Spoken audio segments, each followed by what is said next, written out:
I'm also not an interviewer. I'm just a guitar player. So it's a little bit more casual, I would say. Yeah. They told me about it, and I was like, oh, cool. Finally get to talk about something I can relate to, as opposed to being drilled all these crazy questions. Right, but we're still going to talk about the album and all that. Okay. So I'll start by clapping. Okay. Just that's for sync, and then we're done. All right. What's up, everyone, and welcome to Coffee with Ola. Today, it's my big pleasure to have Slash in here and in my chair. Dude, it's such an honor to have here in this room. There's been a lot of guests sitting in that chair, but yeah. Well, I'm honored to be here, and it's very cool. Yeah. Thank you so much. I'm digging it. So you're like fast in and out. Just they're making you work. I just finished the European tour, and we finished in Paris, and I did a day of this in Paris. Flew over here, do a day of it here, and then I'm going to fly back after tomorrow back to LA. All right. So your new album, Orgy of the Damned, is about to come out very soon. I've listened to it. Yeah. The name. Well, what does it mean? If you think about it, people always just say, "Oh, blues music, it's devil's music, and it's taboo, and all that kind of stuff." So I said, if you get a bunch of people together to collaborate on a bunch of this devil's music, Orgy of the Damned. Yeah. All right. Okay. Cool. Yeah. So you got all these incredible musicians singing and performing on your album. When you planned ahead of this, were you like dead set on who was going to do what? Or I mean, I picked the song that we were going to do, and then I would think about who I would want to have sing it, and I picked somebody, and that was the person I would go after. And fortunately, everybody came through. It was actually, sort of a blessing, because you never know what's going to happen. And schedules and all that, exactly. Well, I mean, it took a week to record the record, and some of the vocals all in that week. But then the rest of the vocals took the better part of 2 months to get it all done. Okay. Well, it's very cool. Killing Floor is out. Incredible. And with Brian Johnson on vocals, and also Steven Tyler on the harp. And it's, wow. Oh. Sounds great. Yeah, it's really cool. And just hearing like Brian Johnson and, after everything he's been through, and it's just really cool to see him in there. He was really excited about that song. And it was funny because, for me, I go, I want to do Killing Floor. Brian Johnson, where did that idea come from? Right. But it just came to me. And so when I called him, he was, oh, yeah, man, I grew up listening to Howlin' Wolf and singing these songs. So he was really into it. And so I said, okay, cool, then let's do it. And I flew out to Florida, and we just spent an afternoon in the studio together, and he was just had a blast singing that song. It was great. It was fun to watch. Yeah, I saw some clips of it, little clips from like back behind the stage. He seemed to be really in it and enjoying it, and how he was like trying to keep the voice lower. And that was just really cool. Yeah, and then right after, not too long after that, we did Power Trip with AC/DC, and he was doing his thing. Still got it. And Steven Tyler just coming in and. Just came in. I mentioned to him on the phone that I was doing Killing Floor and putting some harp on it, and he offered to do it, and I was like, yeah. And he came down that day, and came in, and it took him maybe 10 minutes to do the harp part, but we ended up hanging out all day. Okay. Very cool. So you also have like Iggy Pop and Billy Gibbons and so many cool legends. Yeah, Paul Rogers is on there. Yeah. Exactly. And I even saw the clip where like Billy Gibbons is in there. He plays, I thought it was funny because he's doing a solo on your guitar. Yeah. And I thought it was really cool. Well, that is funny. That is the guitar that he used. And it was a great, like he came in and did that, and it was one of the best vocals. It was like, I can't imagine anybody else singing that song now. Yeah. And the guitar solo was cool. The guitar solo was one of those simple things that he did, and I actually had to sit down and learn it because it has some cool little things to it. I was So you're performing the solos now, or how's that going to work? Well, I mean, I'll do the solos in the live thing, but it'll be and Tash is in the band. He's the other guy that's playing guitar. So he does the vocals then, or he does vocals, and Ted Yanderatis, who's the keyboard player, organist guy. He sings as well. And originally, that's who was going to sing the record. And that's who will do it live. But I had this idea once we started pre-production. I was like, get a bunch of different singers just to make it more interesting, because otherwise I think everybody would think that I'm doing a real blues record where it's like one of these serious blues albums, because you know how many guys that do that. Yeah. And I didn't want it to be taken as that, and I thought, man, you know, it'd be a really good idea just to have all these different people sing it and make it a little bit more eclectic. Yeah, right.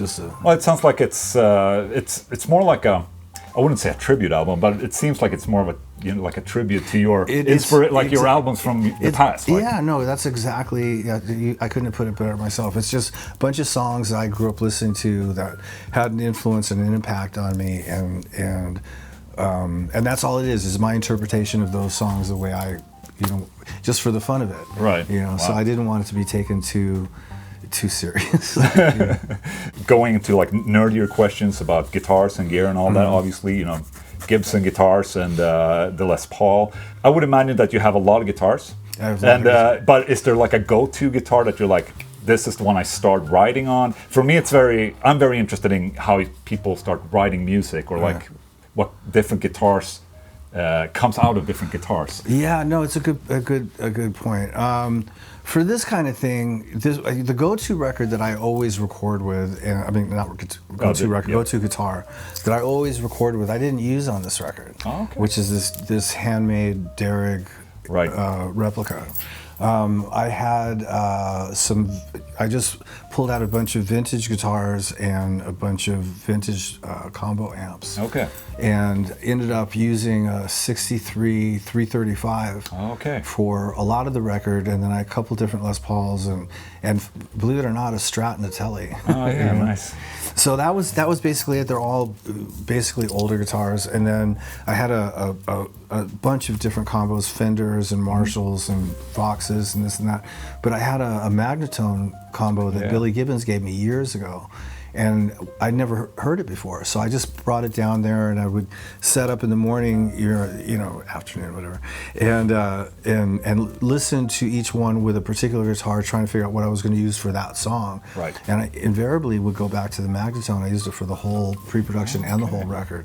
Okay. So it's really simple setup. You know? Do you still like enjoy tinkering around with settings and? I've never have enjoyed that. Okay. I mean, I've always been able to, as quickly as possible, set up something that sounds good, and then just leave it. And so I've never been fascinated in electronics or in some effects are interesting and whatnot, but I don't enjoy messing with knobs and all that. So like plug in straight into your amplifier and just let it rip, basically.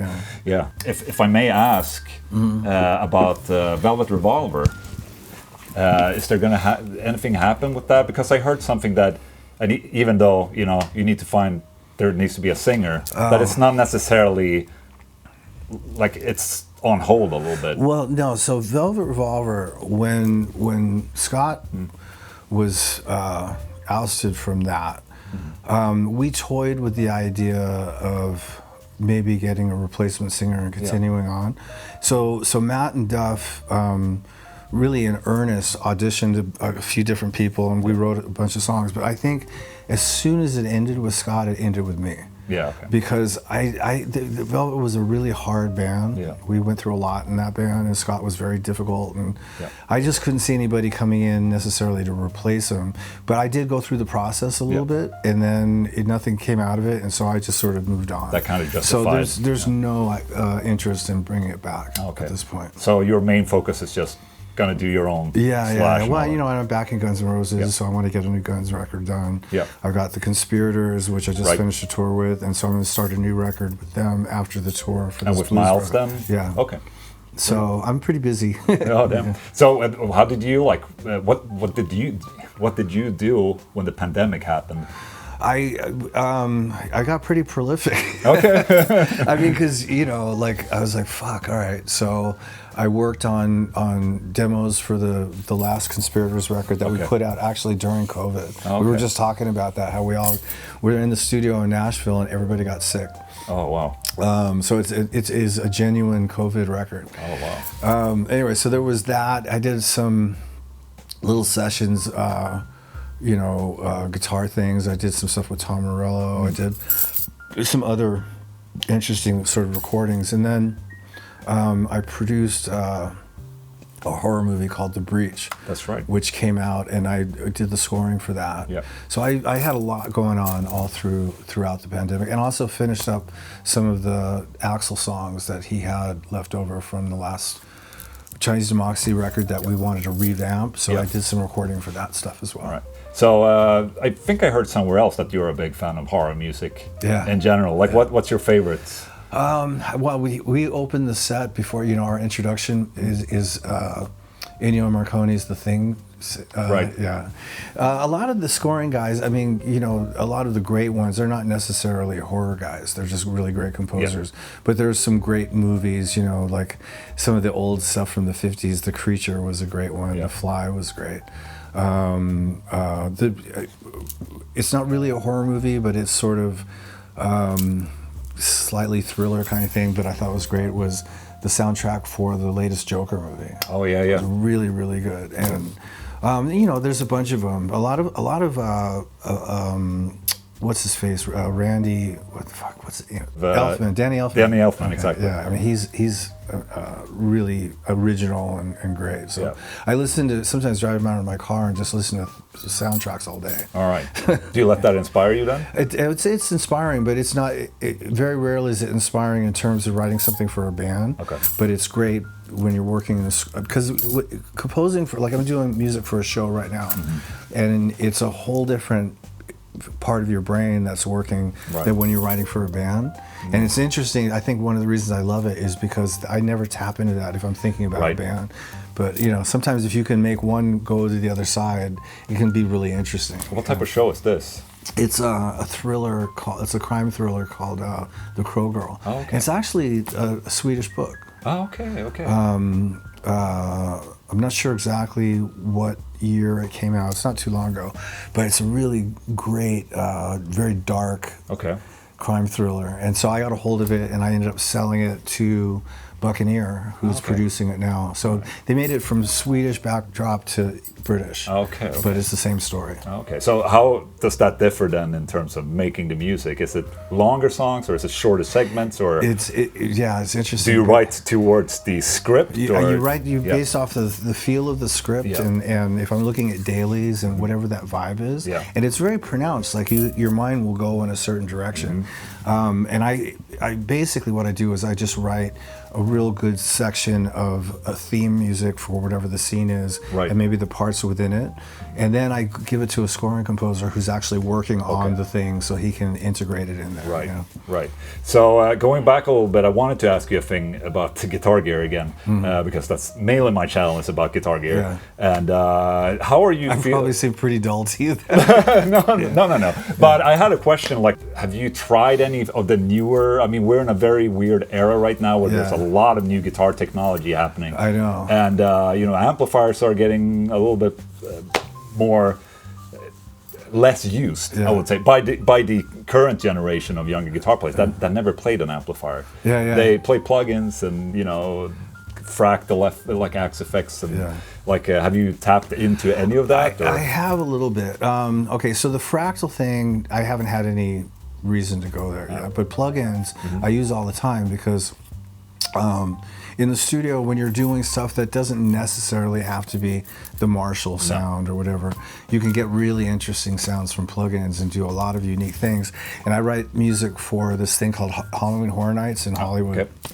And so when I'm doing that, sometimes I use a guitar synthesizer, I use plugins, anything but just your standard stock guitar sound. Right, okay. So I am familiar with that stuff. That said, I've been using that Magnetone amp, and I just designed a new amp with those guys, a big 100-watt amp with them. Okay. And so it sounds really good. So I love working with an amplifier because there's something, maybe it's old school, but there's something pure about the way the speakers react with the sound in the cabinet and all that kind of stuff. Yeah, I mean, that's where we are right now, is that you can't replicate that in a plugin. The movement of the air and all that, and standing in a room, you can't, I mean, you can use like this full range full response speakers, but it doesn't sound and move the same way. Yeah, that's true. So there's always going to be the disconnect, but then again, a lot of the younger guys, they never played a real amplifier. Yeah, they have no idea what a Marshall JCM sounds like. Yeah.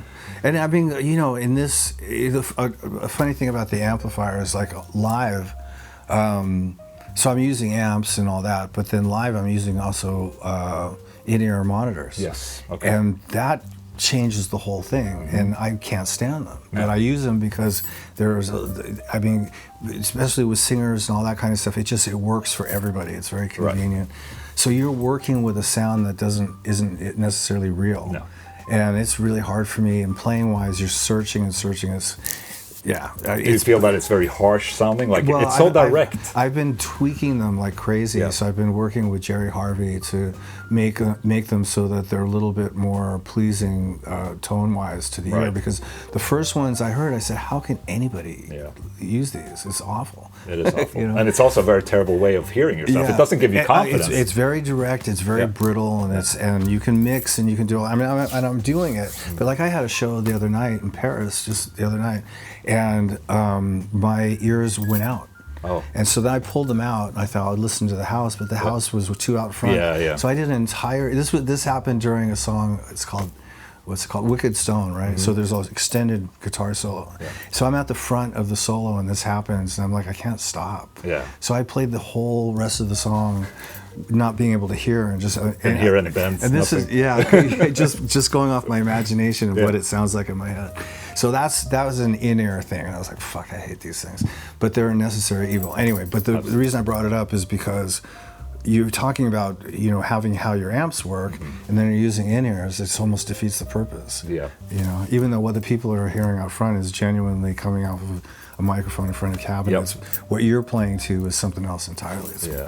Anyway, but what I was going to say is about the younger generation of guitar players, and a lot of the bands, you know, new bands and stuff, I'm mostly using Pro Tools and a whole different approach to recording anyway. Yeah. So it makes sense that fractals would, or plugins would just work. You know? But I think still that, you know, to some extent, the problem with this is that a lot of the new music sound very similar because they're all starting to use the same technology. It's very linear. And, you know, it's a little bit what happened to pop. You know, everything starts to start to sound the same.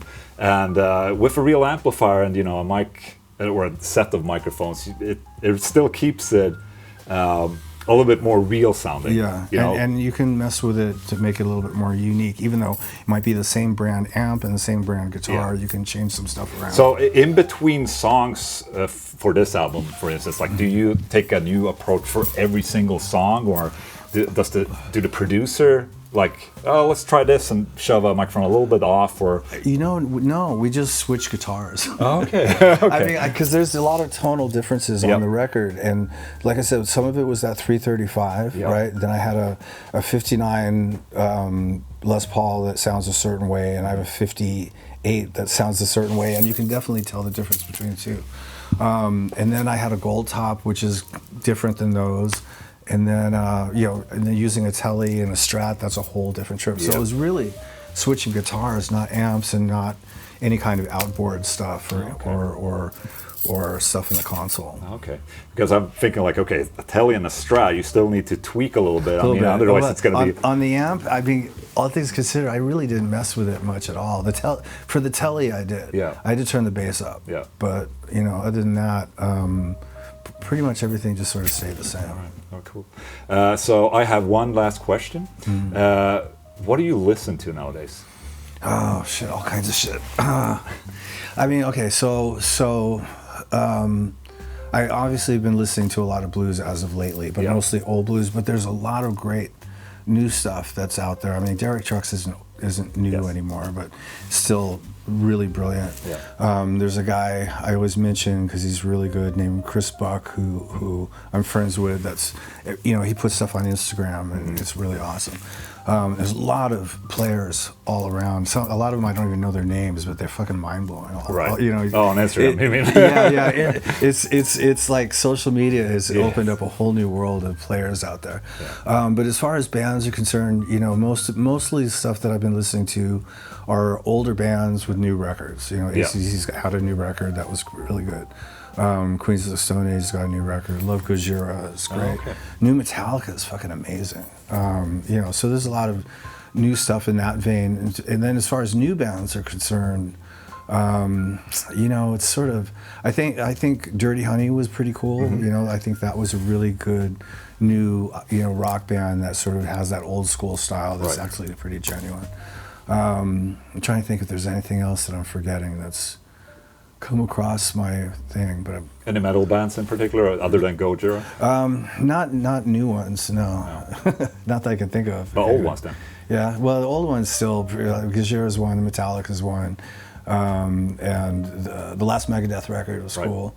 I think that's about it for me at the moment. Okay. So next album is going to be with the Conspirators? Next record's with the Conspirators.